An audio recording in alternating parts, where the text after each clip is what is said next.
We'll call the meeting to order at 5:05. Very nice. Oh, that's very good. Ken, Jim, Dana, Elliot, Present. We're all present. except Jane. Jane is out. Jane Dickey is absent. Do you guys ever do like motions to excuse? We used to do that, like, if so, we could say, we knew she was not going to be here, so it's, it was, well, we used to do that when people couldn't show up. We've never done that. I tell them who, I tell Lori who's here and who's not. So that's how we get It's an paid. excused absence, like when you're in Yeah. school versus an excused. Well, it's just like if somebody doesn't show up for like 5 times in a row, Yeah. it's Right. like, at some point, But with the 5 of us would eventually realize. yeah, One of us. we might clue into that. The agenda.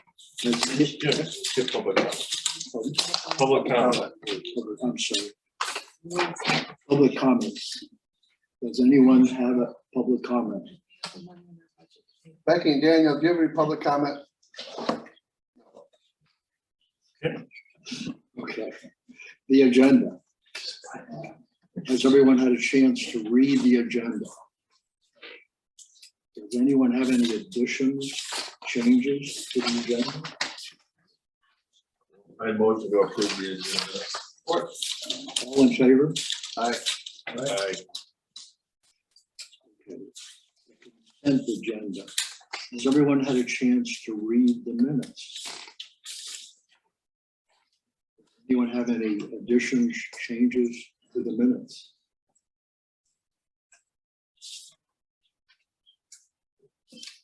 I motion to approve the consent agenda. Second. Okay, all in favor? Aye. Aye.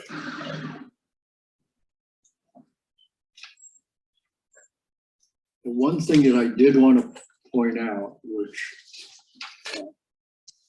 Lori added one report to the financial report, and that's an invoice report, because when you look at our month's bills, the only bill that was paid is the electric for the dog park. And that's because that's automatically deducted from our checking account. The other bills don't get paid until the board approves them. And since they don't meet until the second week, the week after, we meet, bills for a total of $1,267 are still pending. They'll be approved and show up in our report or end of the month June report. So this gives us a way to try and guesstimate how much money we'll have left and how much we can spend before the end of the fiscal year. So Lori added that report.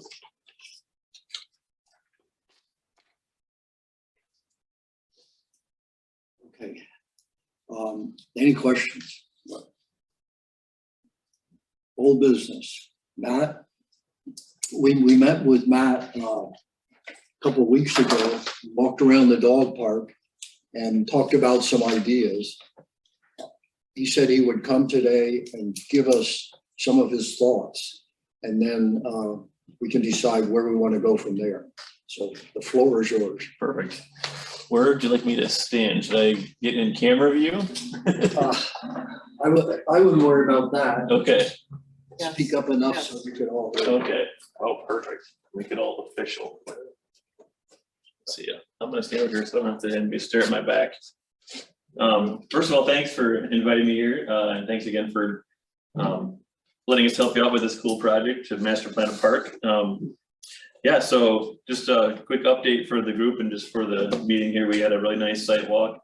That was on May 19th. Myself, Jim, Elliot. We also had Rick Bauer and Jane walk the site. It was a day kind of like today, actually. Not too hot, not too cold. Really pleasant day out there. You know, the purpose of the site walk was to really just to get a good sense for me and just give the group, you know, the chance to share some thoughts with me kind of on kind of the history of the site.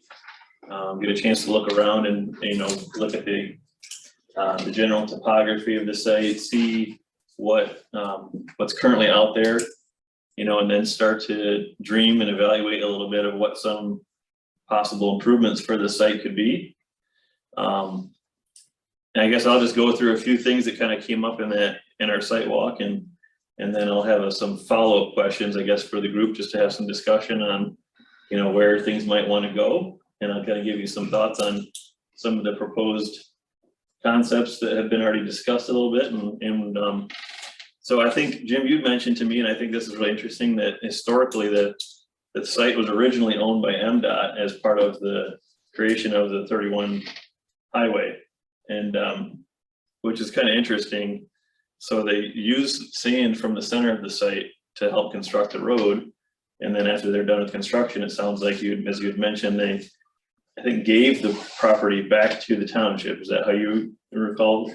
Yes, yeah, they may have paid $1, Right. when those kind To of. make it official. Right. Yeah. So the history of the site is going way back. I'm sure it was all forested at one point, right? Right. And there definitely is some water that appears to be flowing through the site as they pulled sand out of there. They kind of exposed groundwater, which has led to the creation of the ponds that are back there. Of course, there's always going to be surface runoff, so water is kind of traversing the site, kind of, I'd say, from the east to the west, and maybe south, heading a little bit south, and then it kind of all exits via a culvert that goes underneath the highway.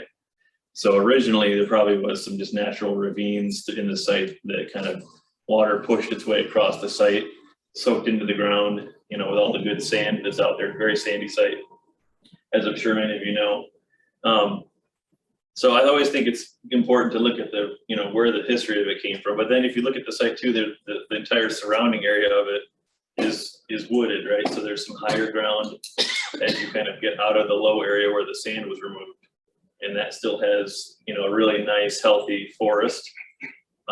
There are just a little bit of invasive species in there, I noticed, but nothing too drastic, I would say, to cause concern. But I do think that over time, as you guys work on the plan and as we kind of develop the master plan with you, that maybe down the road you'll want to look at, coming up with some sort of a stewardship type plan to eliminate invasives, to potentially improve, the native habitat of the site.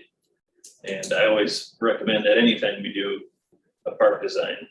So I do think that overall it's a really nice site at 39.5 acres. That's a good piece of land to work with. Is that in total, that includes the fenced dog park area? I believe that includes the fenced and dog area, and the dog park area is about 5 acres.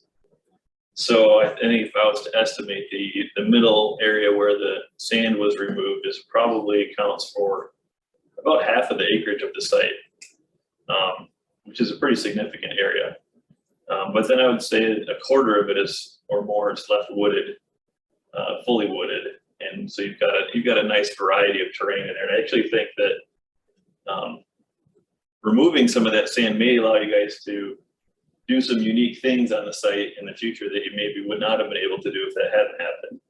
So kind of could be one of the cases where you make the best out of the previous development. So again, looking at the site, the area for the dog park is shaded, and some of the feedback we received was it's a rustic character dog park, but they love the shade. There's a really active community at the dog park that is, they love their dog park, but there's just a few little things that they'd love to see improved. So the dog park itself currently has two dog areas, a large dog area and a small dog area. A small dog area is fenced in, but it has not been used in some time because of some sort of a plant or burr that is growing in there that happens to get into the dog's fur. So that area has kind of been, I guess, kind of just abandoned by the dog users. And maybe the small dogs join the big dogs. I'm not sure. I didn't see any small dogs there. They are in there occasionally. They are in there. Yeah, occasionally. they're- Yep.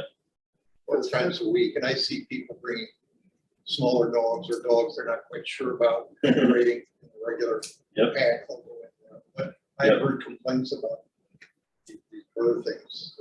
Yeah, So would there be a method environmentally friendly Sure. to remove this offensive plant from this area? I am not familiar with those methods, but I'm sure there is. I'll put it that way. So this is a species I haven't run into, and it's not necessarily my Yeah, expertise, people but buy about 5 gallons of Roundup, but I don't think. Right. Might want to do that. there's probably, sometimes those types of species will actually, if you make the conditions unfavorable for them, then they won't come back. But, you know, with a little bit of research, I think something probably could be figured out. Yeah. Shovel in the bucket. Shovel in a bucket always does the job, yeah. But that's like Roundup is not worth it. Just squirt the Roundup. Right, right. So the dog park, as many of you know, it has a gravel parking lot. There isn't any restroom facilities there. There was a small shelter-like structure that was constructed on the north side of the small dog area. That looked like it hadn't been used in some time either, but I think the intent was originally to have a little picnic space and then there a little green space next to it that could be used for, you know, just general picnicking. But again, all of the areas kind of north of the big dog area appeared to be kind of, you know, unmaintained or just not used. So they could definitely be improved, you know, with a little bit of sweat equity. You could really get those areas looking nice and utilizing those a little bit more. Another feature of the site, which maybe is a little bit of a negative, I guess you'd say, is that there is a chunk of the site that's used for the tower. There's a, utility tower on site, so that is a non-park use. Doesn't really take up a lot of space, but visually, right, it's maybe something that would be nicer not to see, but it is there, and it's something that's just part of the site. As well as having the highway close by, there's a decent amount of road noise that you hear, but as you kind of get yourself into the site and a little bit off to the east, that noise does start to fade away a little bit more. And I always like to talk about I live in Zealand on James Street, and when we first moved into our house, I learned how many cars drive by, 16,000 cars a day. And we were really worried because we grew up, our first houses were all out in the country with like no noise. And over time, we actually don't hear it as much as we thought we would. So although the noise is a concern, I do think it's something that if you use the site, you get used to it a little bit. Not really something you can eliminate, but there may be some ways to minimize it if you do some creative things with plantings and berming, in certain areas. But I don't think it's really a detriment to the park use by any means for what you guys are wanting to do out there. It's just kind of the nature of being near a highway. So, yeah, so as we were walking the site, we parked in the gravel parking lot, and Rick Bauer, the track coach, I know there's been some talk about cross-country using this site. And as we started walking around, he was kind of identifying some different things that the cross-country group likes to see. So one of the things he mentioned was that they prefer a nice wide pathway that's ideally grass and stable, at least especially for the first initial 400 meters of the cross-country course. If they were to, have it be an actual course that could have, meets at. He said, let's see here, that ideally, this is probably in a tournament situation, you would have potentially 7 teams of up to 20 people per team at an event. So if the goal for the site was to have cross-country meets here, that's kind of some of the things that I guess they're looking for. He mentioned a couple of other sites that he asked that I take a look at, which I still need to do, but that we could, if you do want to go that route, we can use those as maybe examples of how to do it the right way. There's some really nice courses in the area that he mentioned. Matt, I've never been to a cross-country meet before. Sure. Did they talk about like that 17 to 20 people? Is that just like the participants, and then you also have like Correct. all the parents that show up to watch, or is that? Some parents, it's not like a football game. Right. But usually it's parents, and the thought was if you create a course with loops, and then you create a pathway in between them. Right. The thought is you can see your son or daughter take off, then you walk over here and you see them run over here. Then, you know, so they're running a quarter mile and you're walking 50 yards. So that way parents and grandparents can kind of watch what's happening rather than be at the, because usually the starting line and the finish line are that same wide area. Right. So, you know, as compared, you see them go off, Right. wait, the commercial 18 to 24 minutes and you see them come back. A lot more exciting. Hopefully come back. Right? No kidding. There is that. But if we're thinking about like right, I mean, that there could be like a practice course there, which would basically be the team. Or if we were to try and accommodate like events, then you need room for So we start buses, the with, team, spectators, and what number we is kind of we start with the course. The course is always going to be the same. right, But what site improvements we make to accommodate how many people? Right now, they don't even have a place to train it. right, yeah. Because they're right And I'm now. just thinking if we're master planning though, like we're talking about 7 times 20, but then plus spectators, right? Right, Realistically, this would probably be like a dual meet situation, not, you know, like a big meet where you would get large numbers of folks. It's just not a big enough site. Correct. There's some limitations, I think, on size. I think he mentioned too that you could probably realistically get 1.5 miles of course on there. I haven't laid that out yet to see kind of what that looks like at 1.5 miles. So that's something that would have to be further evaluated. And I know he said that as you get into the trail, it doesn't need to be quite as wide as it is at the beginning. Maybe I think 6 feet wide was a good width, probably on the minimum side at 6 feet, because you want to leave room for passing and kids who you don't want to trip and hit a tree, right? You need to have a little space to navigate around. So some of the wooded areas, I'd say to the where we walked, there was some existing trails kind of cut in there, and there's a decent amount of land back there that is, you know, a little more level, but you do have to kind of come up a pretty good sized hill to get up into the woods, you know, and that, so some of the slopes there may be a little steeper than ideal, but that probably could be, if you take it at an angle, you might be able to get it to a reasonable slope. You know, and then I guess the other thing I was thinking about with that is having previously worked with at Ottawa County Parks, I was familiar with Riley Trails Park, which has a decent amount of sand in it also, and they have struggled to keep a good surface along, especially areas where they do mountain biking. Obviously, running's not mountain biking, but with heavy use, you'll have to really make sure that the surface that you create is going to be able to grow something long term, you know, like turf grass, so that it can be, you know, kept stable, and maybe the amount of use it gets needs to be carefully, you know, considered too. So all that to be said, I don't think that, you know, it's impossible to do what, you know, you're hoping to do with the cross country side of things. It may not be the ideal facility, and it may not be perfectly set up naturally for it due to the size of the site and the sandy conditions. Those are a couple of challenges, you know, to work through. But with a little bit of work, I think you could have a nice trail system in there. So those are just some of my first initial thoughts. One thing I wanted to point out too, and back to kind of the historical side of things, was there was a master plan done by RJM in 2005 on the site, and I actually, looking at what they had developed, I pretty much probably would have come up with the exact same evaluation that they did too.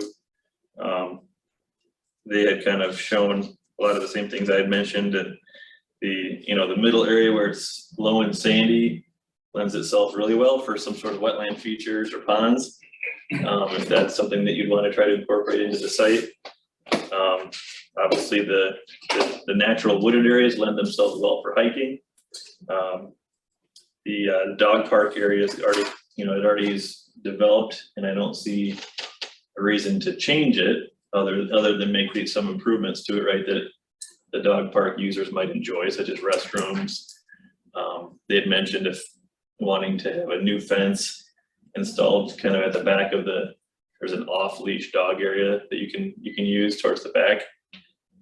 And there's kind of a haphazard fence, I guess I'd call it, that's been placed back there. It's working right now, but I think they did express that maybe a long-term solution might be better back there over time. You know, and then what if you were to dream up other ideas for the site? I guess I would like to kind of pose the questions back to you guys. Seeing that you have a dog park, the idea of a cross-country trail system has been brought up. Are there other dreams or wishes from the general community that you think might be worth exploring as we kind of get into master planning on the site? Well, it'd be nice in the wintertime if we could use it for cross-country skiing. Yep, I think that's a natural fit too, yep.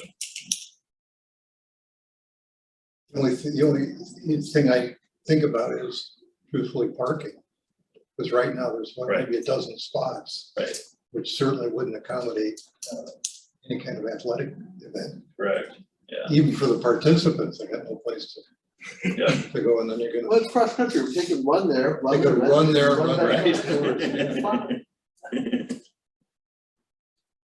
Yeah, what we talked about as far as the parking, the dog park fence on that, which would be the west side, is actually set back in the woods, and there's a lot of underbrush and so forth. Yep. And that big brush pot. Yep. Some of that stuff could be moved Sure, and expand that parking area. And then where they put the new 911 gate, so that would open up that drive for Yep. parking. Yep. Parking enough for the runners, but if a large number of people came, which we don't anticipate, at least initially, yeah, the road, of course, would be available, and it would be Sure. that far back in. sure, It doesn't have the space to allow, 100 cars. Yeah. Easily parked there unless they were Yeah. out on the road, yeah. so. So one of the things too that maybe you want to think about, and I'd like some feedback on too, is obviously we always think about events and things like that can happen. But how would you see just on a day-to-day use, people wanting to use the site? I think obviously with the low areas there, I do think there's really good potential for the site to be quite easily a very good birding habitat, potentially frogs, turtles, those kind of things that like the low wet areas, obviously fishing, if you did want to create some ponds, there could be some really neat areas for some basic fishing ponds in that area. I think that birding idea is really good. I think a lot of people would be very interested in that. There's quite a large community of people who do that out in the state park. Okay. Give me a new place to look. Right.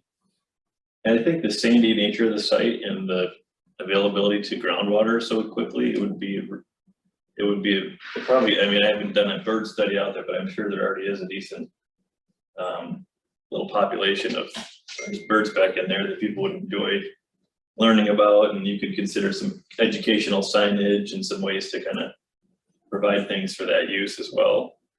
Since we have power out there. Yep. If we put in a shallow well. Sure. Put in a well, like if you have water, I've seen people where they just drive a well. Yep. Or do that sand sucker thing where they only put it down 20 feet. Sure. And yet they get enough water to irrigate the area. Yep. Would that be feasible if we were actually trying to grow grass I think it would be very easy, yeah. without tapping into the city? There's city water out there, Right. but you don't need to run up a giant Right. water bill. Yeah. I do think a well would be very easily successful out there Yeah. for irrigation, if that's something you wanted to do. So, can I jump in, Jim? So like with where we're at right now, right, you've seen the site, kind of walked it, got some background. You're kind of looking for some specific input from us on other things to kind of work in to the master plan then, to see how some of the pieces would fit? Because like, I think you're right on, like, ideally, I think as a group, we've talked about keeping the dog park area pretty much how it is now. Yeah. But maybe figuring out, improvements to the smaller dog area, or like the area that's not used, that reserve area we talked about. That, and then the fencing. And then the fencing, and especially like the fencing in the off-leash kind of trail area, right? And then how, I think one of the challenges is, how do you keep that off-leash fenced area available for dog users, because I think they really like to walk through there. But if we're gonna be also adding like a practice trail or a competitive A trail, loop around the outside. does that overlap the fenced in wooded area, or how does that fit, because I think we're all interested in, accommodating the cross-country team as much as what would fit there, right? And then if we can make it more multi-use and incorporate natural points along the trail for just general people who wanna walk it, in addition to when the cross-country team wants to run it, that's kind of the direction we've talked about. Right, so there's an area, and John Vanderbeek, helped us clean it up. There's an area between the dog park and the freeway where there's a trail through there. It's not ready for a cross-country course yet, because there's a drain that's going through there. Yep. But if there was a way to smooth that out, so it would take some cutting and some heavy equipment and probably some drainage, because there's a creek that runs through there. If we could add that to those loops you have, like in the sand part, go around the dog park and then come up 134th, because there's area between the dog park and 134th that I think a trail could be cut there. You could probably pick up another mile. Yeah, sure. Just by doing that. Yep. And anyway, that would be how you grow 1.5 to 3.1. Yeah, sure. We didn't walk that. I can picture that though, yeah. Yeah, we didn't walk down it, and like you said, there is space, because we walked along the road and then around. So you could do a whole loop around the existing dog park. Yeah. And get back in to the back part of it. Yeah.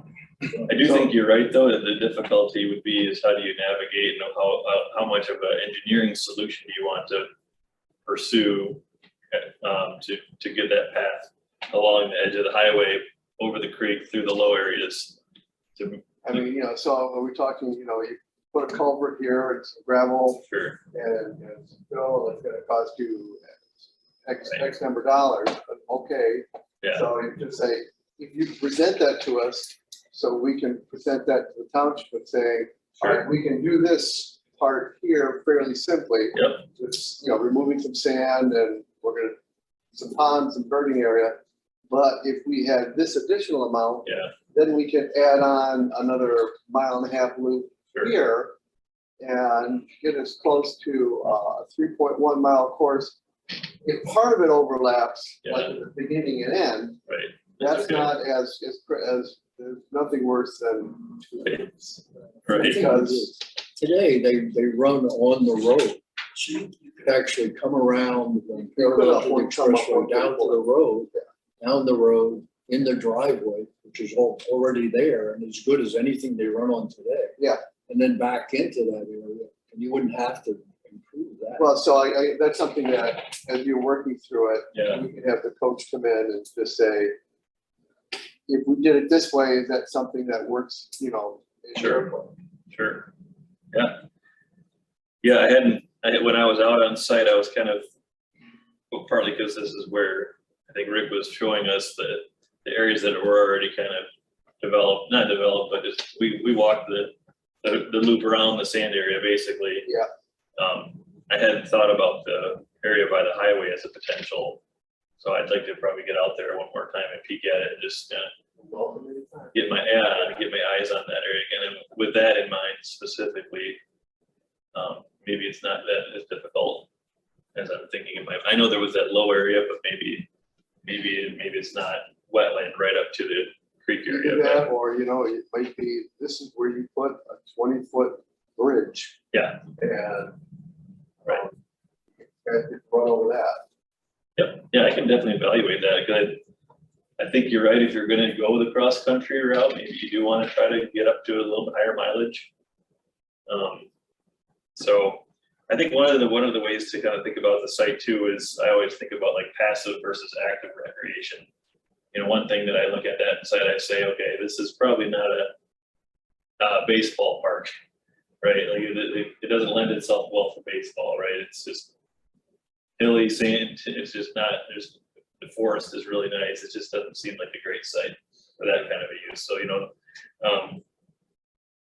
We don't really wanna, I mean, we never talk about like playgrounds used for that kind of thing, Right. like that would be other spaces, like I think the main functions here are like outdoor recreation, trail loops that also would work for the cross-country team. Right. And then preserving kind of the rustic dog park area. Right. I guess, do we want to know, like, if we say, okay, is there space available for additional parking to support meets? Like, do we want to see like what Matt's thoughts are on where those could Yeah. fit? That would be good. Like, kind of, we got the existing parking lot, here's some things we could do to that. Here's some ways we could make, you know, the dog park amenities better, sidewalk or dog wash or whatever. But then if you're gonna have track meets, you know, what additional space would fit for that, and is there enough? And if it won't fit, then tell us that too. Yeah, Because, you know, even if it's only a 5K course that only 2 or 3 teams can run on. Yeah. Okay, so you're not gonna be hosting large events there, but it's at least a place where they can train, they Yeah, can have absolutely. small meets. Yep. And it's a place the rest of the community gets to go walk out there. Right. And enjoy, you know, and as you say, as soon as you get away from the freeway and the noise drops down, really love it. yeah, absolutely, yeah. I had kind of joked while I was on site, but I actually think if it was possible, I do think some sort of a tower in the center of that area might be kind of a neat feature to either get up to see birds or to observe, you know, the track event or the cross-country event. Oh, it'd be the cross-country coach's dream. Oh, yeah, he'd love He would just sit up there, Right. run out there, and he would say, out by mile number 1, you were dogging it. What were you doing? Right, he's got his binoculars out there. But then when not during events, right, if you have some cool wetland ponds in the area, then, you know, it could be a neat bird observation space also. That was just one of the quick ideas I thought of on site.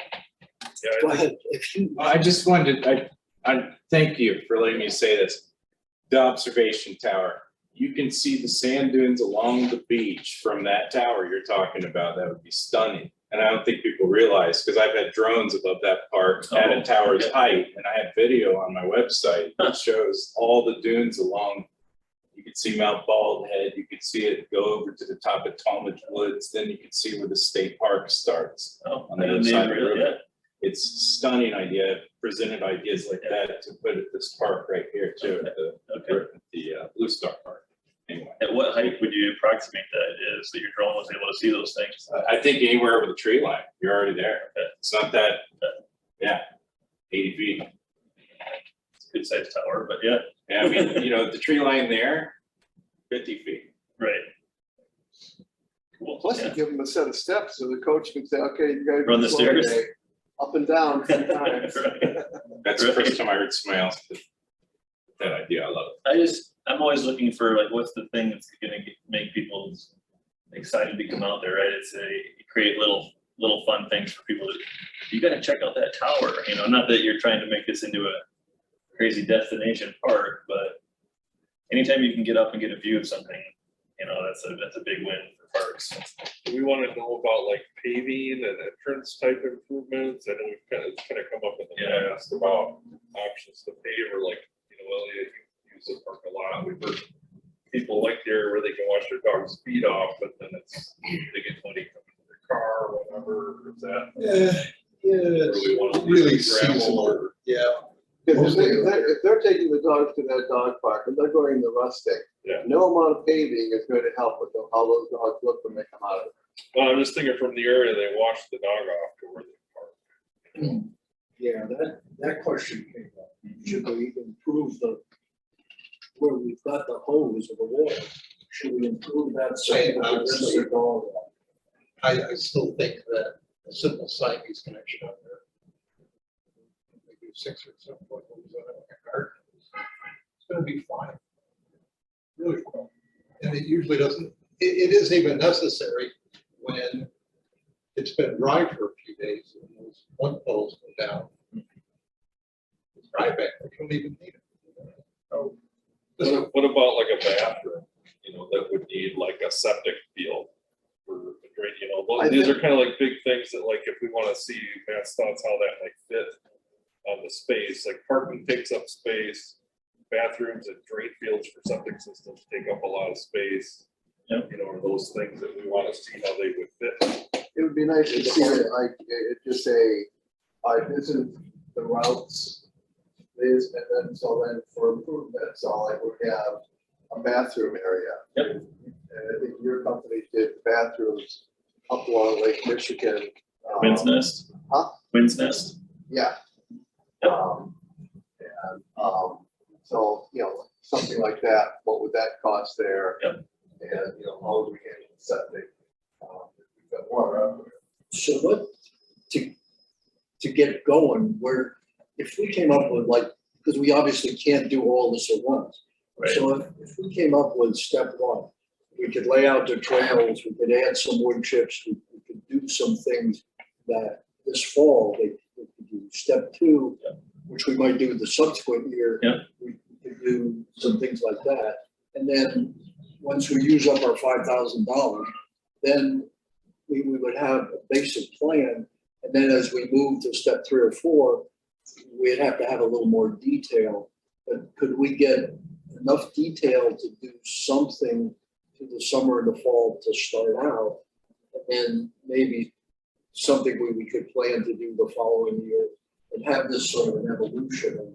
Because there's other things going out there that might expand area that we could have, but we don't know yet. Sure. Well, if we do a good job with this, particularly if we can get some sort of trail network in, say if you get a print back to us by July, Yep. and we say, yeah, we can find somebody to at least start cutting the trails.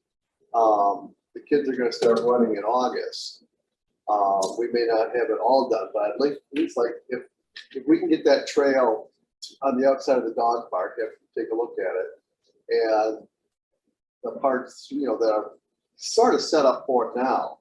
It'd be nice if they could start running out there and start building public knowledge of it out there. So we can say, all right, so all we have now is porta potties and hose. We got a porta potty, we got a hose, we got a trail system, you can go out and walk. And that also will lead in, we just had a tree planting by a group last week, and they're looking for a project this fall.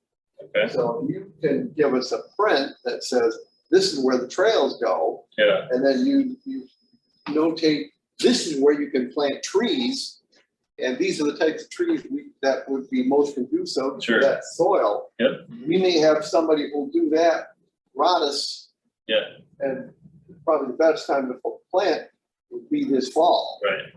And I think having a master plan of how the big pieces could fit together, you know, then we could work on the details of different pieces. Yeah. Whether some of them you could apply for a DNR grant or something, or Like whether the some of them bathrooms, like would if we're fit gonna for build volunteer bathrooms, efforts. Or- bathrooms are gonna be $250,000. Right. And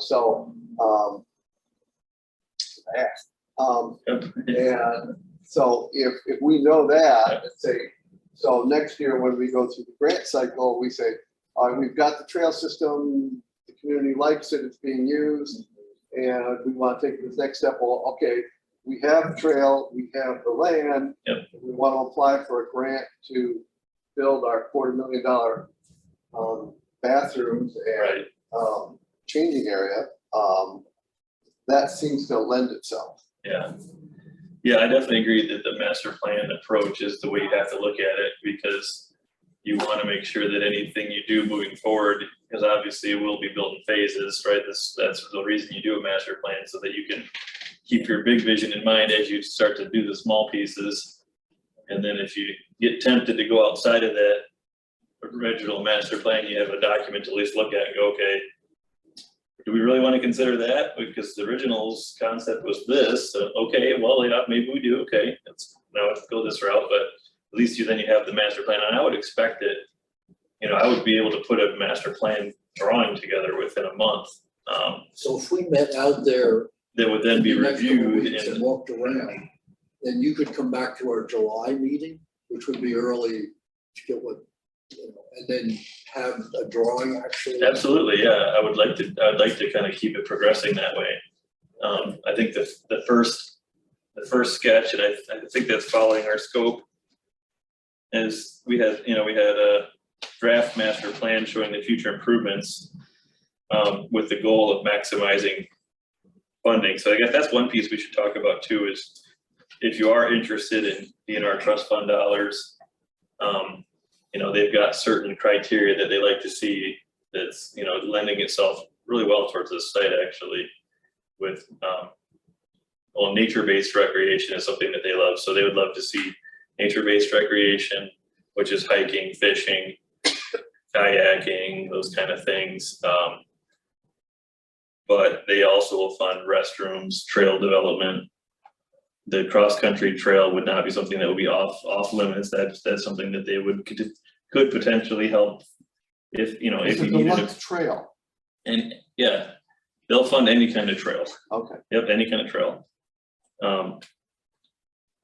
But the other things that they'd like to see are accessibility improvements. So making sure that when you have somebody who's got mobility challenges, whether they're wheelchair or other, that they can get from their vehicle to the different amenities around the site. Maybe they can't get to the entire site perfectly, but most of the key areas that, you know, that they can get to the restrooms, the dog park. A lot of communities will develop an accessible trail. And then there's maybe a spur that goes off that's not, right? So, but at least, So you could have like an accessible trail that goes out around the pond. Correct. So they go out and they go around the pond. Yep. And the kids are running correct, helter skelter through the woods. exactly. Yep, and so then, yeah, then they have a nice loop that in elevation wise, right, it's pretty level. Yeah, that's, So I think that would work out nicely that way too. So I'm hearing restrooms, I'm hearing hiking, birding is still, the idea of creating ponds, that's still something that you guys are interested in looking at, you know, ponds are great, especially if they're groundwater, so we don't have to supply it right? and you don't have to cut the grass there. Right. They will dry up in the Sure. middle of the summer, Sure, I think. There's just not that much water flowing through there. I mean, that little creek, well, the wooded area pretty much is wet in the spring. True. And then it gets pretty dry, like you mentioned, fairly quickly. I'd be curious in August though, if you dug down 5 feet, would you get water? Yeah, see, I think No. probably, like you said, when the Yeah, state dug out the sand, yeah, they may have hit water and that's when they quit. sure, So, you know, or hit clay, yeah, and that's why the water does stay in there for Sure. a while. It doesn't bring it away. yeah, Well, as we work forward together, we'll have this conversation at the end of August. Yep. That will tell the right, tale. right, exactly. Yeah, right.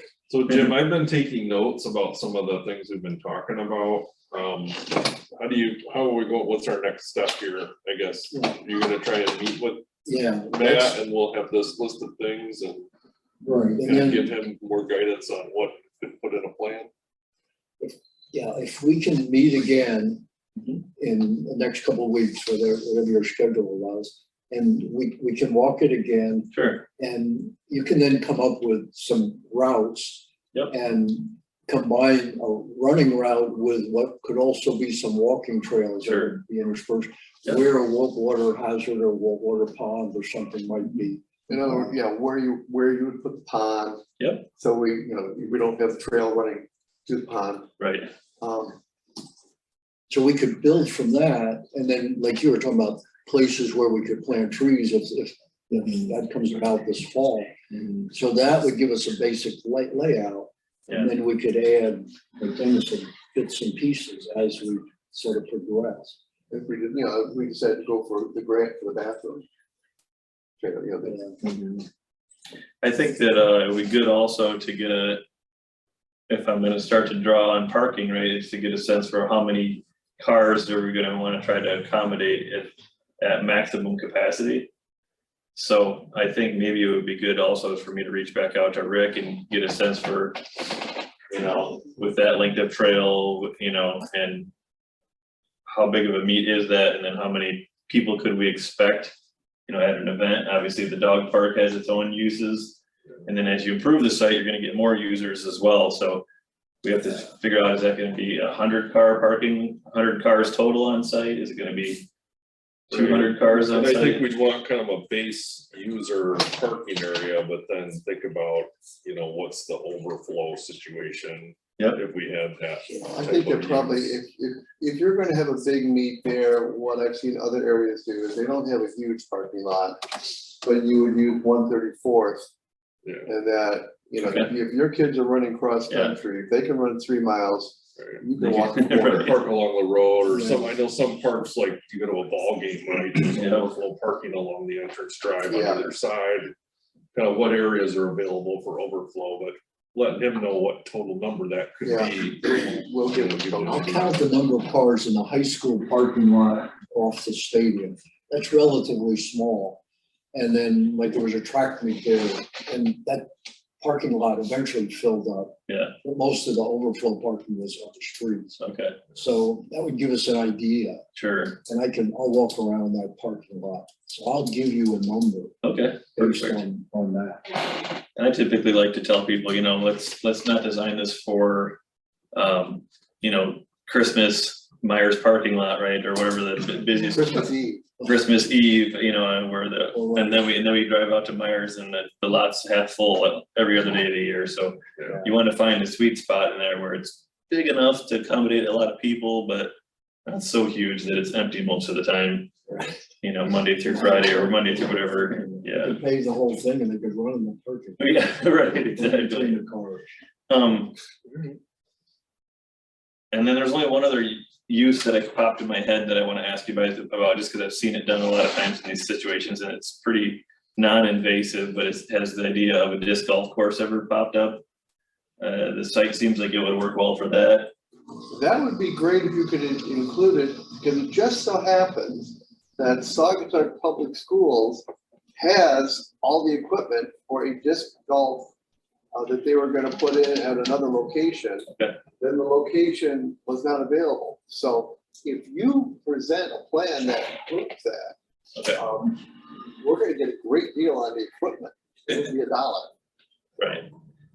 I can evaluate that if you guys want me to, unless you know, the only challenges you see sometimes with disc golf courses, if it's, you know, sometimes it's a little extra maintenance to pick up garbage that might be on the course. Like, I'm not opposed to disc golf course, but I think the primary driver for the trail Was the trail and birding. I would like be that. for, Yeah, you know, cross-country use, but also community use, and then, you know, disc golf could be like a possible third or fourth or fifth type use. So I don't know if it, I don't know. I don't know how well that fits with. Well, he's asking, so it could be incorporated, maybe that could be like an overlay, so. Yeah. this is your trail system, and if you want a disc golf, then you'd have to clear out these other areas to this, you know, that's essentially what you need. yeah, And I don't know if the acreage you have out there is enough, but we have other land that we're looking at, so true. keep that It thought. could be a better site for it, but I just thought I'd throw that out there because it's a very low cost, fun activity a lot of people enjoy, but I don't think you would want it to be near the birding areas or, you know, because it's gonna be disruptive in some I ways, don't want right? to get hit in the head when I'm walking around. Exactly. Yeah, and I don't think it should drive the design. No, Right, the dog park is, you know, we get a lot of compliments, a lot of use at the dog park. And I can tell you start throwing frisbees in that dog park, you're not gonna get them back. right. Well, that's all I had for today, you guys. I can plan on coming to your next meeting. Okay. That'd be It'll be in great. a month, right? And if, yes, yeah, it's always the first Wednesday. of the July month. 6th, according to this, so it is 4th of July week. July 6th. Like Yeah, that. the fourth is- Matt, do you have any of your cards? Yeah, absolutely. if you can send me a couple dates that would work. Yep. And then, I don't even know. You don't need to, I guess so. But he was smart, he was gonna hand you one. They trained well up there. That's right. and then we'll plan to have you back in July with some handouts. Yeah, I think it'd be great to come with a draft concept to the next meeting. And then you guys can have something real to take a peek at and think about. And then I'll probably follow up with email, you know, we could talk outside of the meetings about parking counts and any other uses you might want to see considered, but Yeah, and I'll definitely get that number to you. Okay. perfect. Good, well, that's all I had for you guys. Thanks, man. Thank you very much. Appreciate your time, yeah.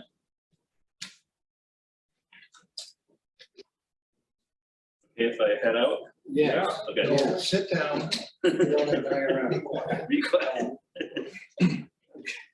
Our, Take care, guys, thank you. Thanks again. Yep. Nice our meeting you next guys. topic. I have- Presenter. See you guys. I just have one comment. Go ahead. When you talk about parking, sometimes, I think in all of Saugatuck, even when they're talking about commercial development and stuff along the Blue Star, the word trolley has been coming up often. And so if there's any parking at a school nearby or something, you know, that's always a thought. Shuttle kids over. Yeah, no, shuttle parents, do Oh, it man. every half hour. It's not that far from the high school parking lot. I know, and I did that when we went to a track meet down somewhere in Kalamazoo area. We just parked at the school and jumped on a shuttle. It was perfect. So it's just thinking a little differently. And then what was my other, disc golf.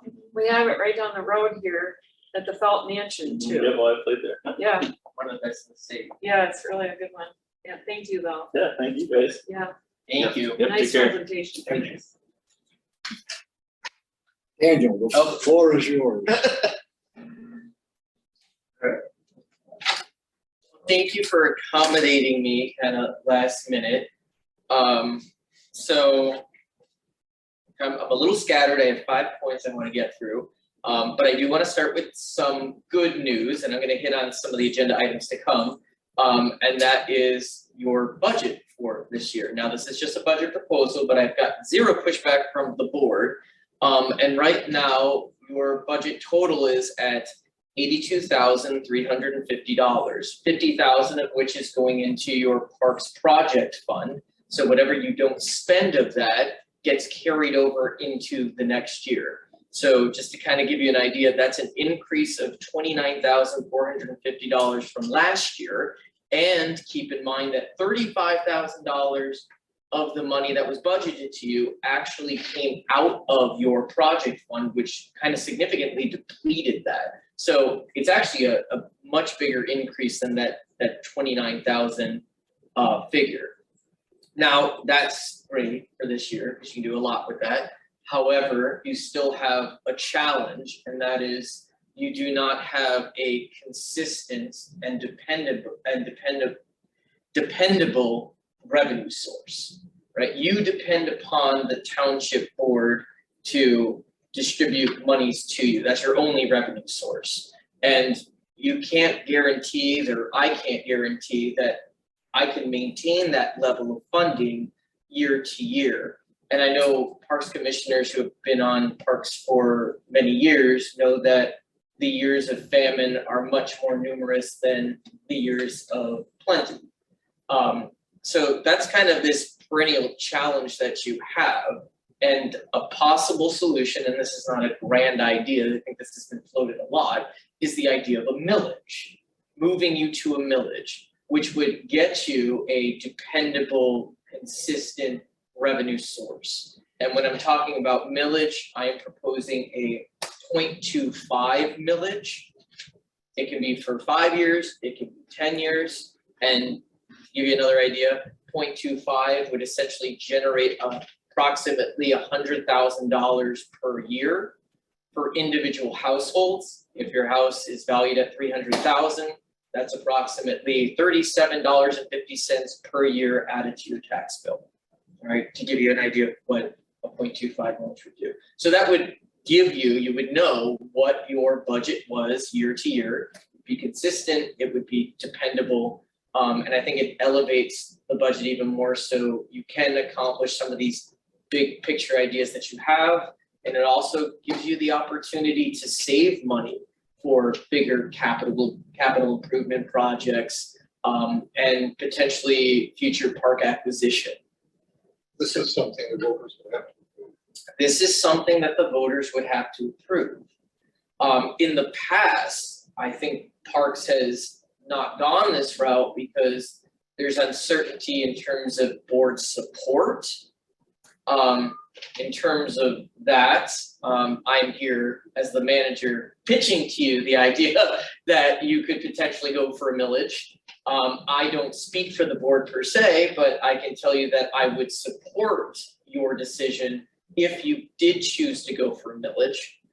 The other challenge is it's very difficult to come up with a clear, persuasive messaging campaign. And it's a lot to ask individual park commissioners to do that. Now, there is a development with respect to the township board. I have asked the board to sign an annual contract with the Outdoor Discovery Center that would put them on a yearly retainer, guaranteeing us 8 hours of work per month. That's in our current budget. The board has agreed to that, and we will be signing that contract. Or the board will be voting on approval of that contract at the June meeting. Now, with that, I would be able to loan the ODC's services to you in order to develop a clear, consistent, persuasive messaging, which you'll be able to take to the voters to support the parks. And of course, Going we for a will be millage. taking that to the voters with the township managers and township boards, wholehearted support. Yes, yes, it would be, you would be across the board, we would be unified, and we would all be supportive of parks going for that millage. So, yeah, When is the last date for people to file for the general election in November? I believe, don't quote me on this, it's definitely early August. I wanna say it's August 6th or August 8th. When do we have to get our decision to you to go to vote? When's the last point we can notify the county that we want this on the official ballot? I would prefer that you get me your decision for your July meeting. Okay, so I'm Would it just, help if we did it tonight? Yes. Yeah, it would help if you did it tonight, of course it would. I don't see why we couldn't, you could keep going, but I think we could vote tonight. Yeah, you could absolutely make a decision tonight. You can wait a month and think about it, but probably the latest I would need your decision would be by your July meeting. are there township boards up for election this fall? Like the trustee of the No. township? No, they all run in the presidential. The only ones who are hanging out there are the Parks and Rec people who are running for their offices themselves. Yeah, and as far as I By the way, know, I want more money. Is there any school? as There might be Depending on school the- and library on that. there might we're be not. school and My- library, there's my point roads. is, It's a Oh, renewal, yeah, It's so already it's white not for just- households. not just So, that. but they can still file for the Parks and, I don't think they're going to. But I'm just, it's like one of those political considerations that Machiavelli would think about. Now, speaking of There Machiavelli, might be library parks or library roads and what else did I say? school, Schools, there might be any of those on there. For sure, there's gonna be roads, so. and some of them may be on the August election. There are some villages on the August election, and I'm recommending you go on the November election. So I can, double check to see what villages are going to be on the November election. I That can might tell be you, so- I mean, Yeah. I'm gonna vote yes, but Okay. I think I'd rather do my yes in July, just to make sure that we're not all of a sudden gonna get hit with, the county wants this type of millage in the fall, and it's gonna be a huge contentious issue. And oh, by the way, I want a quarter over here. Yeah. I don't wanna get steamrolled by an anti-tax movement that is rising up over a bigger issue. And by the way, we're gonna vote no on yours too.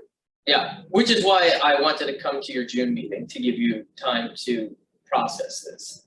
Yeah, and I think, like, I'm generally supportive of the idea, but I like the idea of putting it as an agenda item in July, so that hopefully also Jane could be present and then we can get some more information.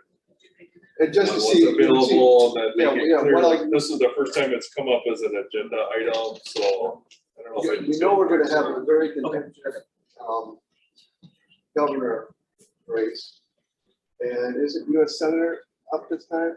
I don't know of a senator, I know it's a gubernatorial election, and from our speaker at Rural Character and Conservation, essentially he said based on his research, the best time to go out for a millage for anything like parks or recreation is either a presidential election or something like a gubernatorial election. So my recommendation is kind of, if you wanna do it, I would do it this November, otherwise I'd recommend waiting 2 years. And the worst thing that could happen is you don't get it, and at that point, at least we can start processing what the reaction was and how we might address those concerns going forward. So even if you don't get it, I still think it's a great learning experience to know what the reaction of the public is, what are the concerns that come out, and how can we, address them in the future. And then if you get it, I think that's fantastic, and then we have to worry about, Well, I think I would rather go in with a win, because anytime they said there was a learning experience, that means I lost.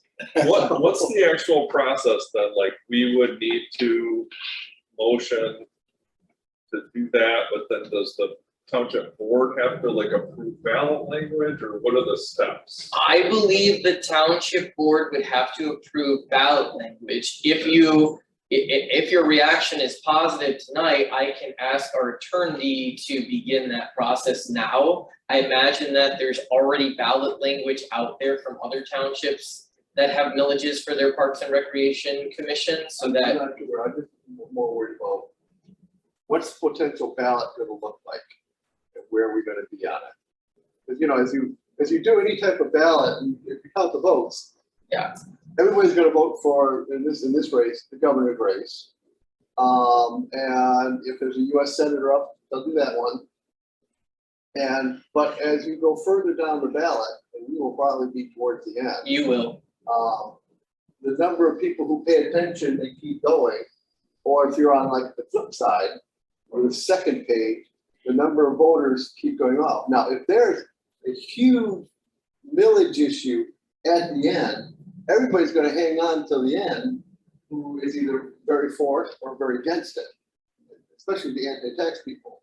So if you have a small millage and it's just at the end, there's not a whole lot more going on. But our campaign is, and don't forget to vote for your Parks and Rec millage. It's only $37 a year for the average household, and it will, this is to improve life in your township. To put your pitch for you. So The ODC is gonna write your pitch for you. so but as long as you don't have a big one battling for attention. So would it be helpful if we as a group made some kind of motion to have you prepare more information for us? That kind of what we're headed if we don't know for the church. You need a motion, you just need the fact that all four of us are probably gonna vote yes. Elliot, do you have a problem? Absolutely, I think it's terrific. Yeah, so I mean, you've got 4 yeses, Jane will be undoubtedly a fifth. So I don't want you to lose this month waiting for us to decide. I mean, I can get the ball rolling. I mean, if Yeah. if you're saying that you are interested, I mean, I probably don't need a motion. If you wanna make a motion to make it official, that would be nice. Before you do make a motion, there is a little catch here, and I really am, I kind of pushing you on this.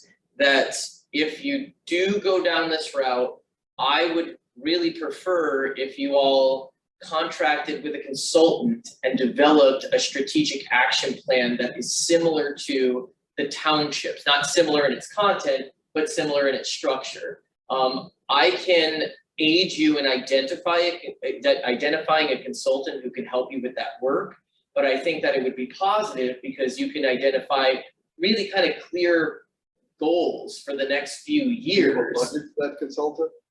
Um, Budget number that you can tell us? I already budgeted money that you didn't even ask for in the next year's budget for this very action. Look at this. But I am, yeah, so I gave you the money, or it's in the budget, for you to hire a consultant to conduct a strategic action plan session. I think I would like to be involved in some capacity, but you know, of course, you all are running the show. But I really am stressing that you do this because not only does it set for you clear goals for the next few years, but that's a piece that you can share with the public and tell them what you're about to spend their money on. So that's kind of my ask here of you, but I have provided you with the funding to do so. You will have that person's name and proposed contract for us at the July meeting, so we can. I can see how far I can get with that, yeah. So that would be in addition to the outdoor discovery.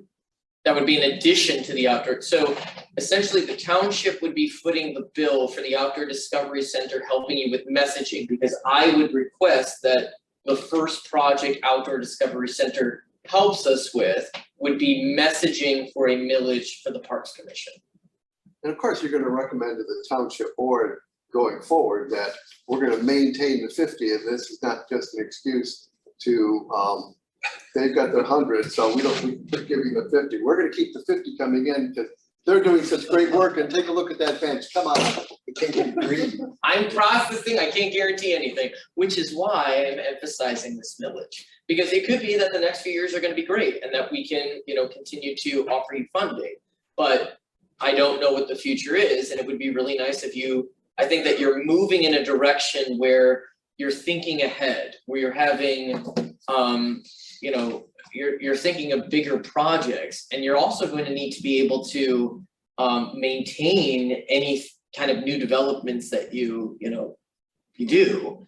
So, you know, to have that money to not only construct, but to maintain what you're about to develop, I think is very important. And I think really only a millage can guarantee that. Well, the millage will get you to the point where if we have $100,000 and we only spend 25 of it, because most of our parks are rustic in nature. So we take that 75 and we bankroll it for a number of years. And then something rather large comes up that we want to go acquire something. If we've got, let's say it's a 75-25 grant, if we've got the 25% in hand, it's a lot easier to go for the 75% from either the state or federal government saying, we have the land or we have the match ready to go. And there's gonna be a lot of state money available the next several years, just from the POAC Act 53 and a lot of the budget surplus, ARPA money. But all of you've that. got to have some skin in the game. Yeah. Because when they rate it for their point systems, if you already have the match designated for it, you score higher as compared, well, we're hoping to raise that. Isn't the same thing.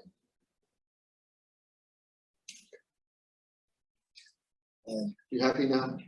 Are you happy? I'm asking you first, buddy. Yeah, of course I'm happy. Okay. Okay, so if we vote tonight, come up with a resolution to go ahead and allow you to proceed, and then another vote, you know, When Jade's here. whatever, yeah. Yeah, that we In July. unanimous. And then you would arrange, the steps would be when we meet with the Outdoor Discovery Center first, at least in July, because to get this messaging thing organized, I think you go do that. we need a little time to figure out. I mean, I don't visualize us. I mean, one time on the Blue Star Trail thing, I was on the radio thing. But I'm not sure exactly what we could do. Well, so, right, we have our 5-year park plan, which is the foundation for the state of Michigan asking for grants.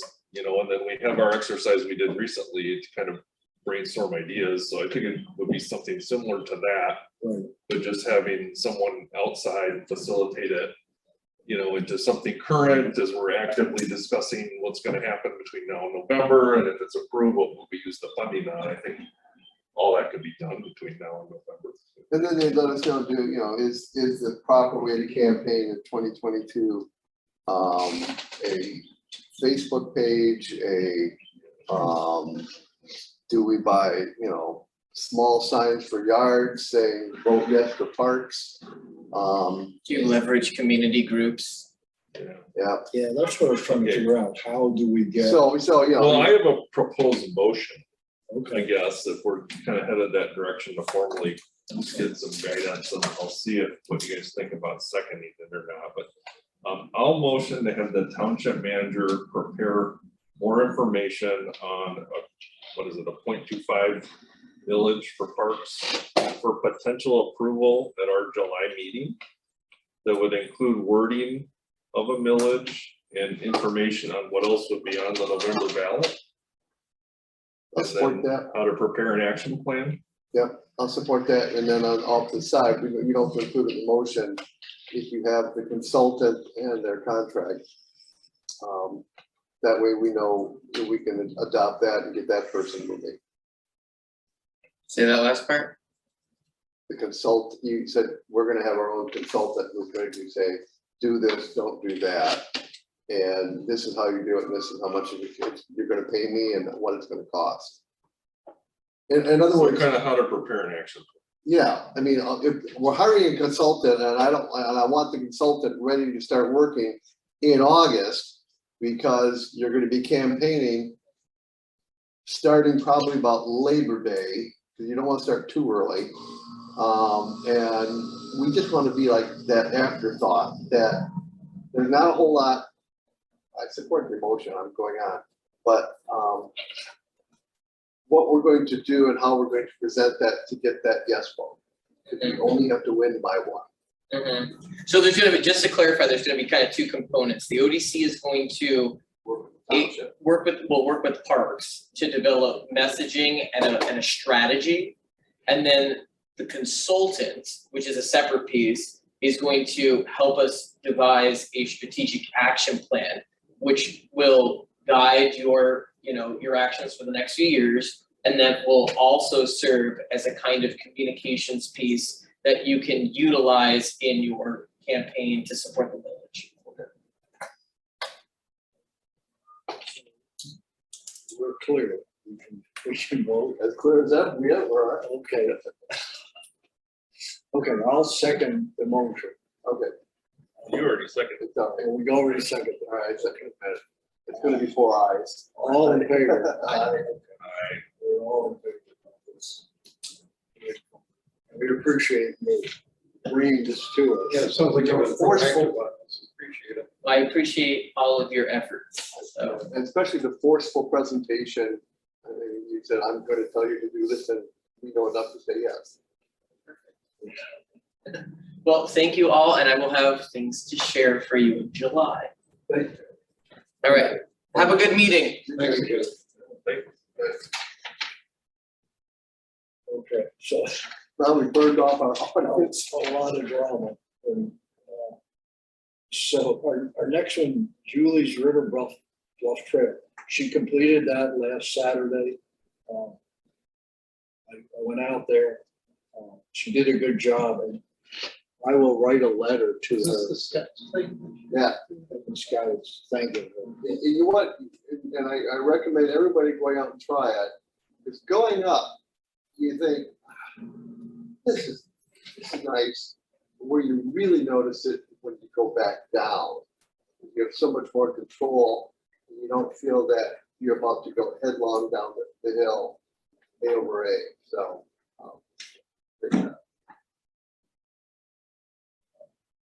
Big product bench. The poly products, Alicia indicated to me that proposed 10% increase went through. So our bench will now be, I think it was $882.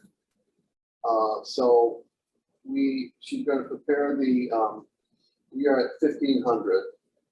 And then each line of text on the 3 board is $102 now. So 1,500 buys you the bench and the two dirt anchors at $38. Do we want to add on $102 for each line of text? Do we want to include a line of text? Because that would take us to about 1,100. If we, so we would have a $400 cushion, which if we keep picking them up, we get to keep. If we have it shipped, I think it was like another $50 bench. So I guess the question is, what are your thoughts? Do we want to offer them one line of text with the 1,500, and if you want the second and third line, it's 102 for each one afterwards? I kind of like the one line of text look, you know, like, I mean, you put 3 lines of text on a bench, I mean, what can you say in 3 lines? Well, You I can't fit in mean, one. some people can't say it in one, Yeah. I mean, but I think Or do we if they're, address that as a case by case kind of thing? well, the way it was set up is that we have to approve the wording. Yeah, So it can't be, you know, a bench that says, you know, all Democrats must die. So that might be politically incorrect.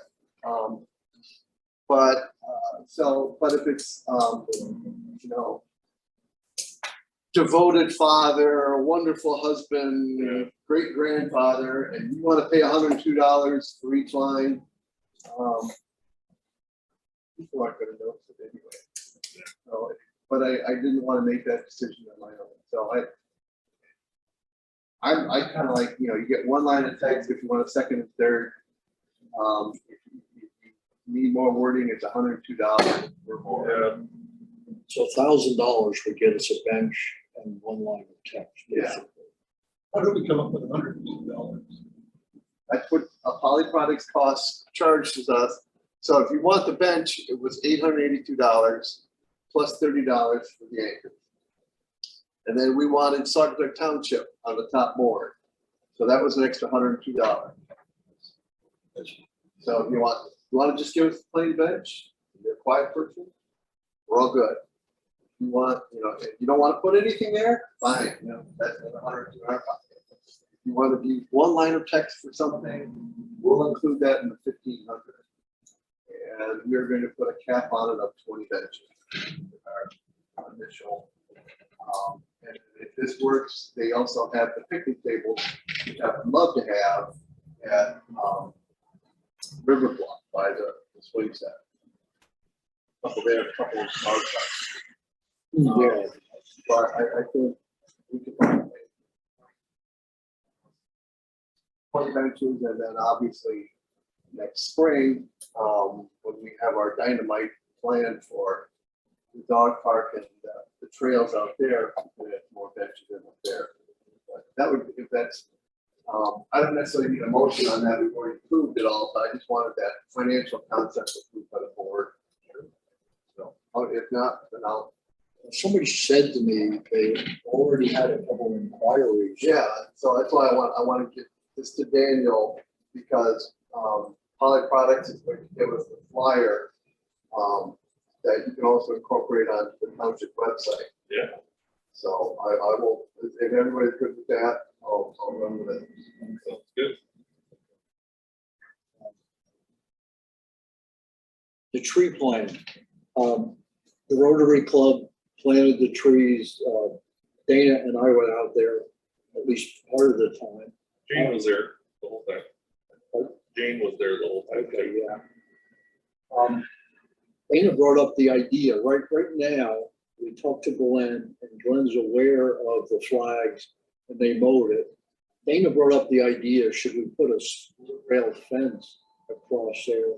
Because it's gonna be a few years before those trees grow to the point of whatever. Liability.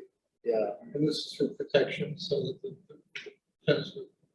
Yeah, so protection, right, so the guy mowing, you know, we have some kind of visual barrier, but also I think if it just look, you know, like that area is meant for something else. You know, there's really no visual separation between where we started planting these little seedlings. So we just have a bunch of flags there so they don't blow over. But And the other putting thing- something that's lower cost, but would kind of visually separate it. Who's gonna be responsible for getting a quote on a fence? You want us to find it? Just ask Glenn. Yeah, I mean, if we're gonna talk about projects for Glenn, I guess I would want that considered on the list of things. Because I'm talking to the school district, do they have any extra small soccer field nets? Because they could use that land. So you've got the freeway, now got trees, you put a split rail fence, and then you have like a little kid's, small soccer fields for small kids aren't as large, like a 5v5 or 7v7. And so if we got one of the small ones in there, so it'd be a nice place to get like the older brothers and sisters who are like 5 or 8 years old might be doing their work, practice field, and their brothers and sisters can go over on the really good looking swings we have now. So yeah, I think that's a good idea. I got lost on the side. Do you know exactly the dimensions of you would need for the? Yeah, I'll do that. I will talk to Glenn about a fence. And we can get some estimates or. I have no idea. It's stop it over. How much does it cost for those some rails and then go to Lowe's and get. I could go to Lowe's too. And Yeah, I mean, I don't know how we're gonna hit, I mean, it's later in our agenda, but right, we have to think of things to give Glenn with some remaining budget that is what on the order of $3,000, $4,000, $5,000 that are things that could be done yet yeah, this month. well, So do we motion something that says here's a kind of our priority projects in order, and Glenn, if you could do them for this, go do them? right, and Daniel, he didn't mention, when he talked about, did he say he added a couple thousand to our budget for this? He told me he was gonna add 2,000 Yeah. to our budget for this year. I don't know whether that covered, that was part of the outdoor discovery money. I think the. Well, I guess if we all get a quote from Glenn, we could think about acting on it next month. I mean, Well, that's, excuse my ignorance, Glenn is, Glenn Hebner, he's kind of like our go-to maintenance contractor, so, He cuts the grass, he empties the grass. yeah, he mows, he does the trash. His office is right over there by the dog park as you drive on. I know where that is, yeah, okay. He hosts the community dumpster cleanup, the township cleanup, yeah. I think you could, I was looking at that bridge today, and I think the planking needs to be repaired, but I think at the one end, one of the substructure stringers is gone. So I don't know that I would try to ask them to buy a 2x6 to do all that. Because maybe I could go out there with you, Dana, and see what you think. It'd be really nice if we could get, if just one end of the stringer is rotted out, and we can cut back to where we get a fresh stringer, put a sister on it, and then cover the whole thing with new 2x6 treated. That would improve that bridge immediately, because we've got, that takes away the 2 different heights. But, you know, but once again, you won't know until you tear the top off it. So this is the second bridge of River. Yeah, But I guess back to the tree planting at River Bluff, I guess I would like to get a quote from Glenn or Jim, if you could get a quote from him. Yeah. And we could always then consider authorizing it formally in our next meeting. Okay, so this is the first of June, so we have to get it. we have to approve it tonight. That way, if you're gonna do it, let's say if you're gonna do the split rail fence,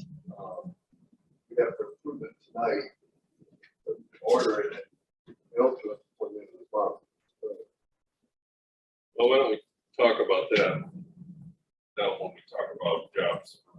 Okay, Maintenance. okay, so let's get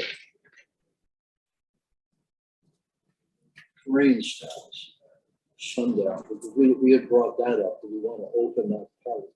Yeah, so I'd like to give some information on that. So at Sundown Park, right, when the lake came up and all the erosion was actively happening there, you know, the bluff was starting to fail, and there's a county drain that comes out of the bluff, and that was starting to fail. So since then, the drain office rerouted the pipe, so there isn't a lot of water flowing out of it right now.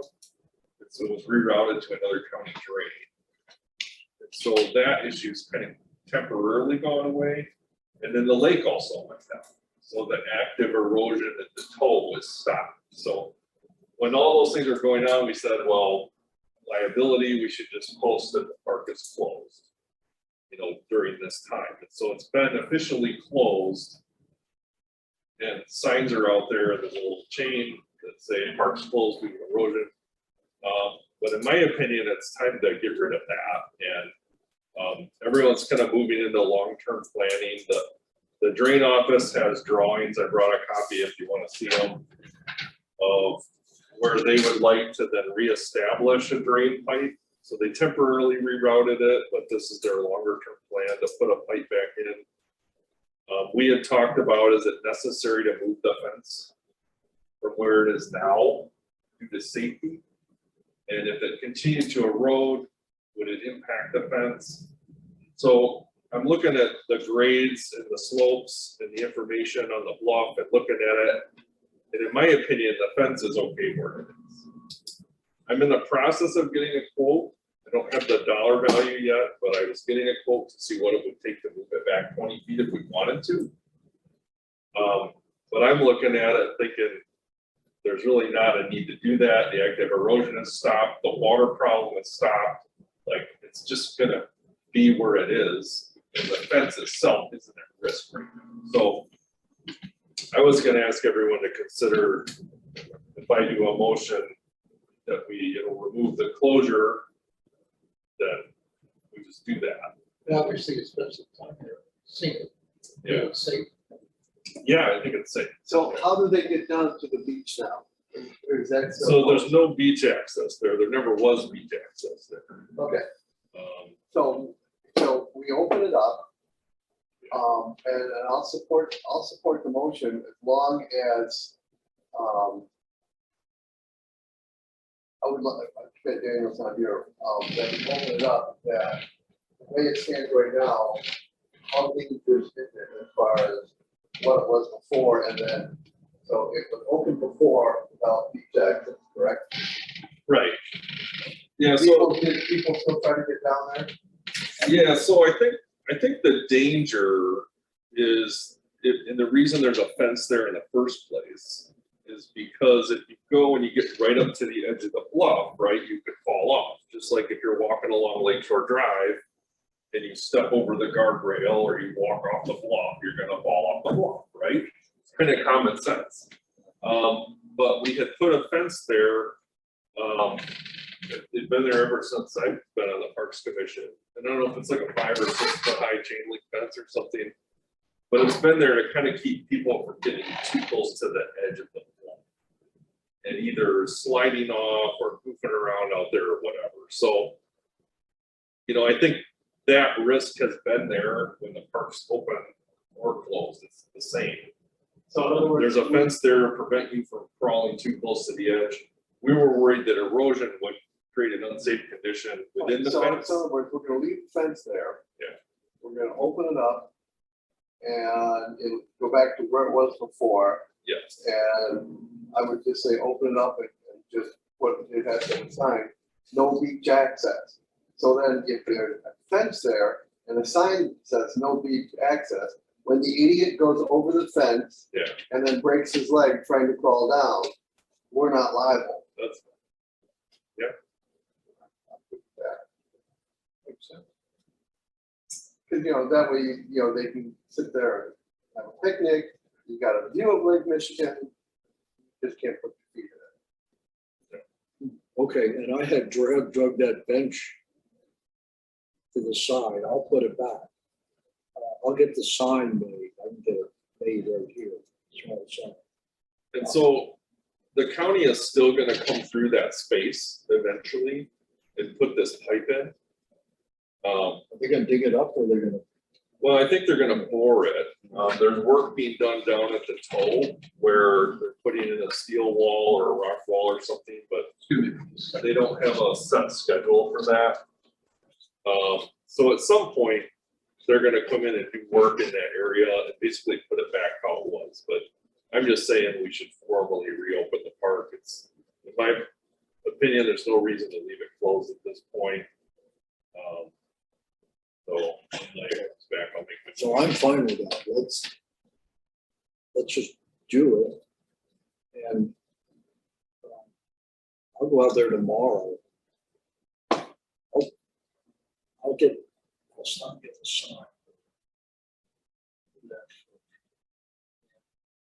Just so beach access. Yeah, And, and I'll formally make a motion to, because I think we made a motion to close it okay. before, if I remember right. So, But if anyone wants to see the plans, I brought them here and I have them in Parks file. There's two drawings. Originally, the county was gonna just put a rock revetment in, so this is what the county drain office was gonna do. They were gonna put a rock revetment all across the toe, so this is where the pipe is now. It's the little parking area. Here's our little split rail fence. Here's the chain link fence. Currently, look at that. So they're gonna put a new pipe in from here to here and bore it down here, and then originally they were gonna put a big rock revetment here. But they've changed that because the neighbors over here are putting a steel wall in. So they have a revised plan that looks very similar, where they would still bore a pipe in, except there's gonna be less rock. And this steel wall is gonna extend across and then tie into whatever this guy's wall is. So there, if you look at it in section view, this is the upper area. We have a fence up here. This is where our fence is to keep people from. And then there's the slope, and then they're gonna bore a pipe down here, and then there'll be a steel wall that's being installed across the bottom. And they'll outlet the pipe through that wall with a little rock. they're down the road a little ways. They've made a path down to the. Yeah, so these property owners over here, there's a path for an excavator to get down to this spot and start building the wall.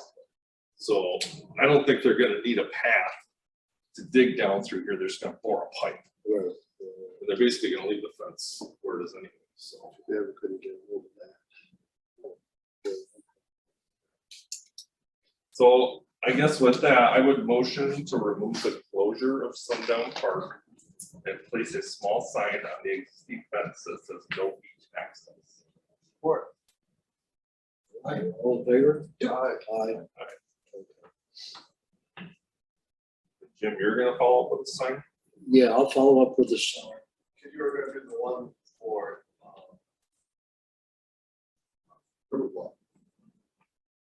the dock. About the dock.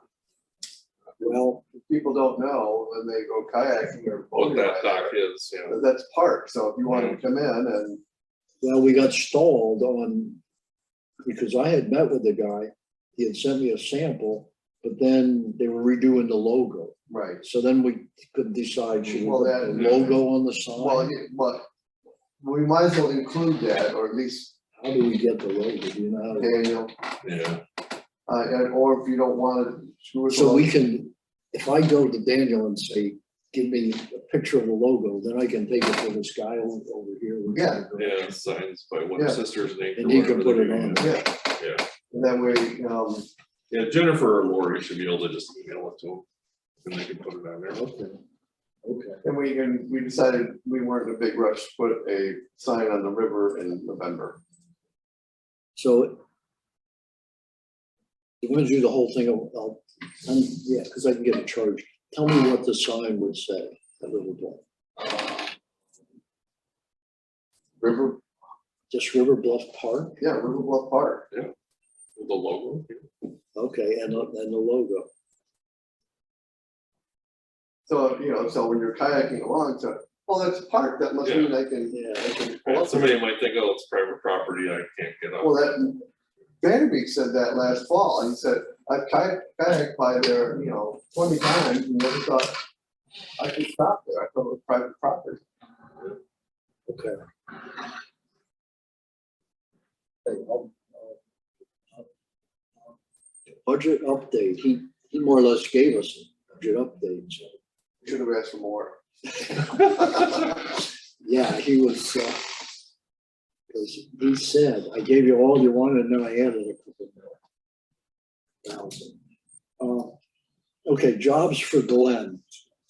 The things that I had was chips for the back part of the dog park.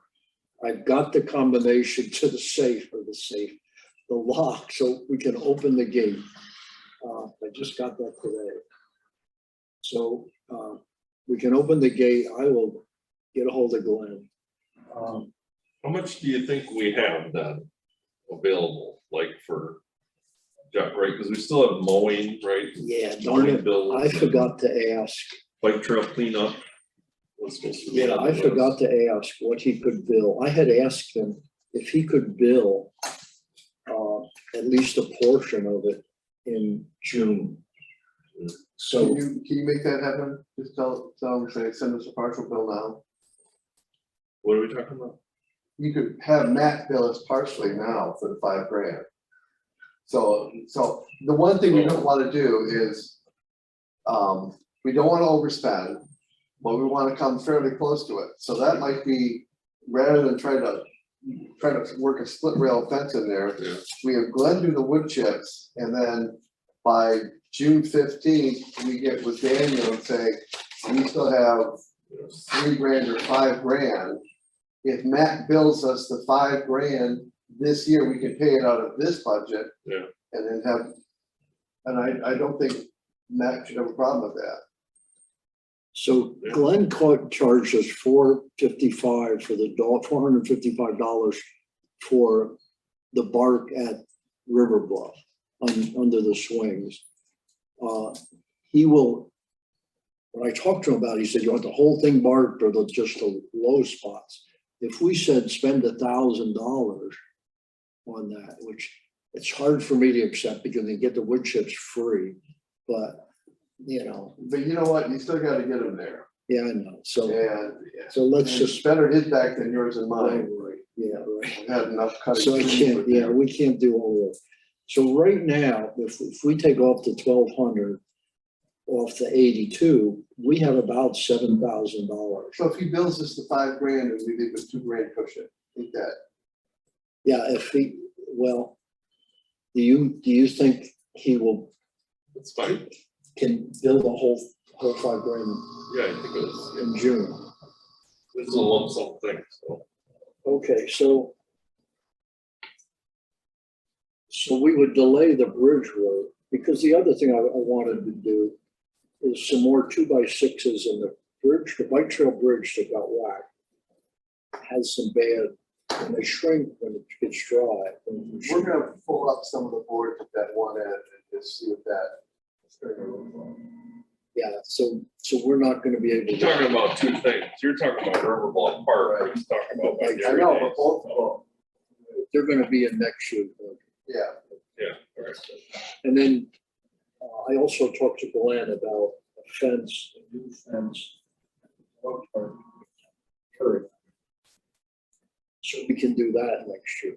So if we could build this, and then the mowing and all that stuff for this past month, it added up to $1,200. And Lori just gave me the thing, it's only $88 to mow the dog park.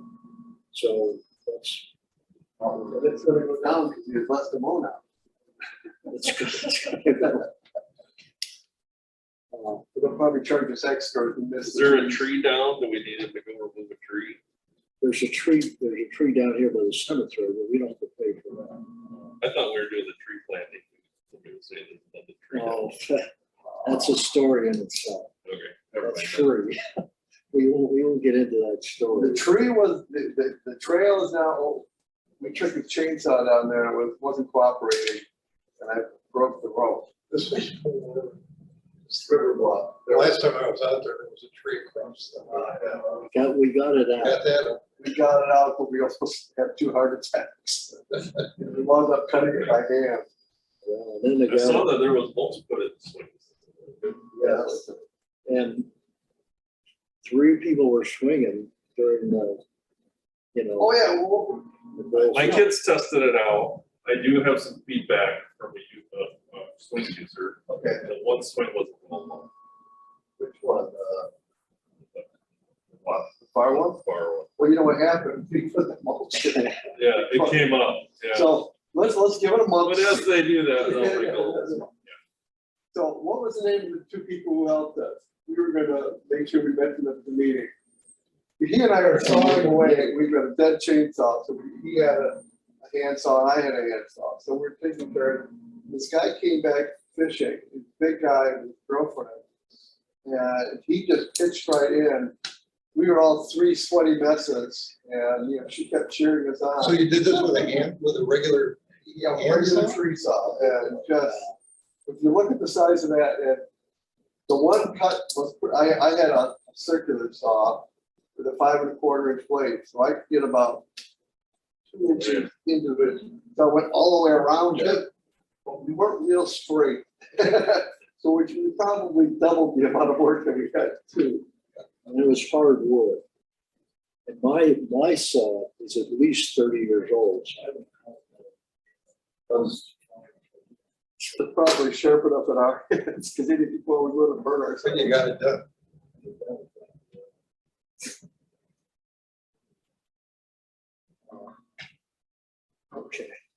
Okay, so we'll get the dog park chips. We'll check on the split.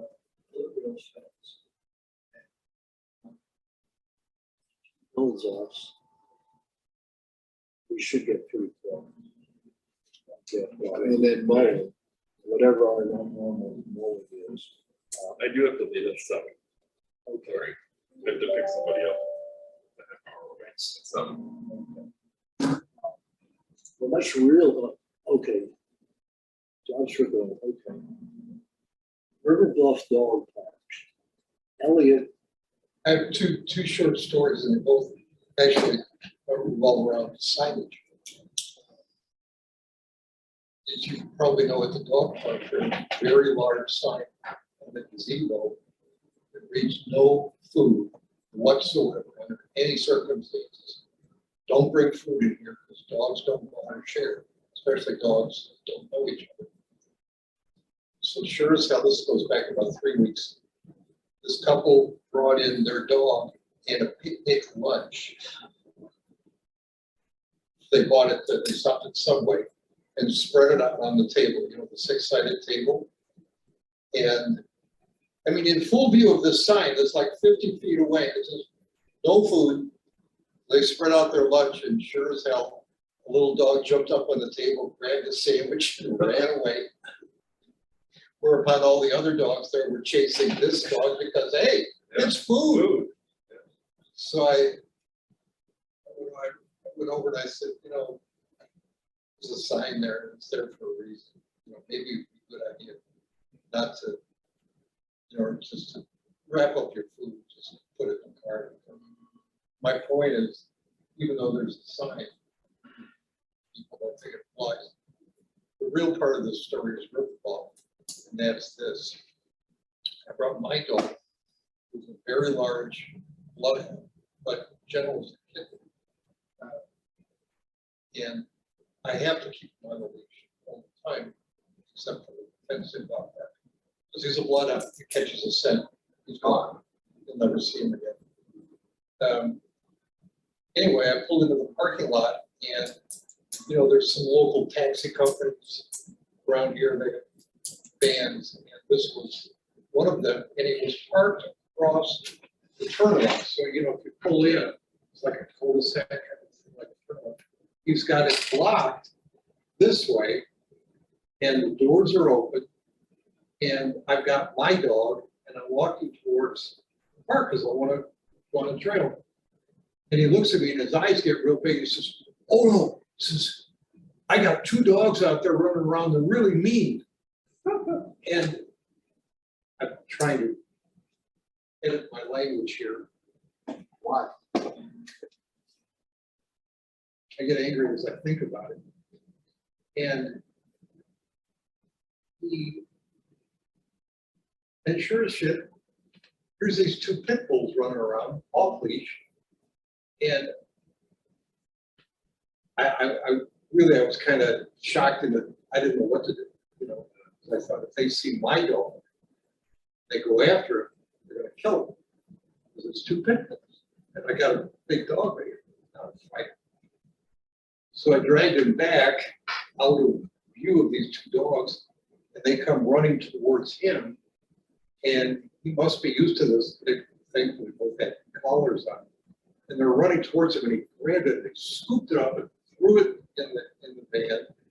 And he did the same thing with the other one. And then he got in the car or the van and drove away real quick. Well, this was the local taxi company, Cindy's Moonlight Express. So I got my dog over, so we're walking, I'm getting madder and madder thinking about this. Well, the bad things that could have happened, you know, if there were kids there or something. So I grabbed the phone and I looked up her number and I called, and this guy actually answered the phone, it's the same guy. I said, are you the guy that just had the dogs in the park? He says, yeah. And I said, if I ever see you there again with those dogs up, please, I'm gonna call the police. I said, and I'm a firefighter, and I will get hold of the right people, they will be there. And I don't know what, I mean, I was bad, like I was so bad. So my point is signage. If we could have a sign there somewhere that says all dogs must be on leash. This is not a dog park. The kids play here. Other people are walking. This freaking moron got 2 pit bulls that are running around. Oh, don't, you know, they're mean dogs. Yeah, What the hell are you doing with them out here off leash? right. It was insane. So, Especially now, if we're gonna be putting a sign, so he thinks that there's nobody in there because there's nobody in the parking lot. And we're gonna have kayakers potentially coming in, having a picnic. That's a long way from that park, but, you know, yes, all dogs, I think you might as well get a 3rd sign while you're there. I don't know where we put it on a post. So there is a post there that has the doggy bag holder. There or right by the parking lot or somewhere. I mean, we've never really talked about like park signage there. I mean, the dog park has lots of signs, but I mean, maybe that's something we consider as we go through our planning improvements and say, you know, we could come up with some consistent signage with logos and appearance to post at each park. Going back, Temporarily putting up a small sign is, yeah, to make it clear to people. the dilemma is almost every time I'm out there, people have their dogs. So every time I go walking, a lot of people have their dogs.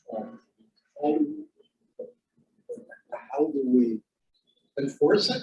I don't know, but I think this is a first step. Yeah, I think you communicate the expectation, right? So if you're out there with your bloodhound by yourself and you've like crossed the 2nd bridge and you decided you want to let your dog off leash, and you wasn't, I have a Springer that I could let off leash, who might run out ahead, but will run back. I have a Jack Russell I go nowhere with off leash because she'll leave me. We almost lost her a couple times. You know, she's right next to you and then she's gone. I mean, exit stage right. So I think you put the sign up and I don't know if everybody will, and certainly there are dogs like yours that come back. I used to have a lab that was really good. You know, he'd run up 20 feet and then turn around and look at me like, are we good? Can we go somewhere? most of them that way that I run into, and people will call them back and the dog will go back. And Well, I'm sure this guy thought, you know, nobody's here. I can let my dogs out, run around for a while and throw them back in the van. But for Christ's sake, if they're- Place to go. And the sign shop will help you lay it out and decide on a size and everything, right? I mean, signs aren't that expensive. You can get a decent little sign made to mount on a fence or a post for under $100. So if you're talking to them about getting a logo, making some signs, maybe just see if we can make 3 kind of somewhat consistent appearance signs and see where that goes. That sounds like a good idea. Okay, so get a dog park or river block and moving shots of sound.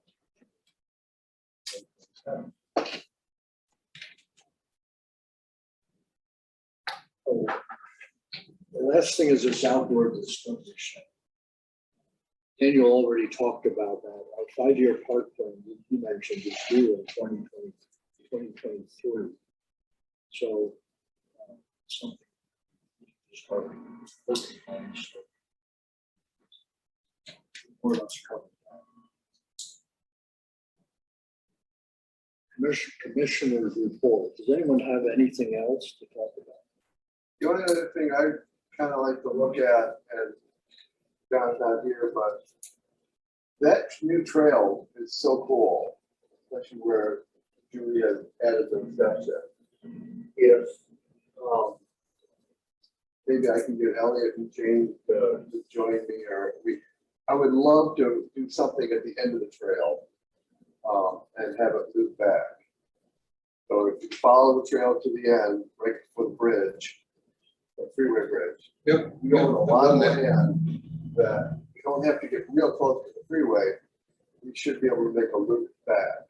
That's a great idea, because I was just out there, and just because I'd never been to the end, I want to go all the way to the end. And yeah, you just basically have to turn around, do a 180, Yeah, so go back to where you came. so what we're doing is that the first trail was done before I got here. You and I did the second trail that Julie just finished. And so I would really like to start working on a set of flags to the new trail. And if we like it and we tell John to have his group go out there and clear it, then see what that looks like. And then if we have a spot that's steep and we need steps, see if we can judge up another scout for next year. So you're talking about, where you and I walked from the river, and we went partway up and then we headed. Yeah, we went inland, we went towards the freeway a bit. There's a lot of down trees, there could be some chainsaw work. It's not impossible, but we will have to walk it a couple times to pick out the optimal route. We don't want to get too close to the freeway, because if you get closer, it gets noisier. That takes away the experience, but I think there's no way in there that it shouldn't cost us a whole lot of money. That way you'll have basically the main trail down with 3 loops to add to the experience. I'd like to see, I haven't been there since she put those steps in, I'd like to see that. Like I said, try it going up and then then turn around, come back down. They're really cool coming down. So we could at least make one go out, and we wouldn't have to do the down right away, but we could make it into a. Well, yeah, I mean, we could add a couple weeks there, but yeah, it's tree shrubbery to move.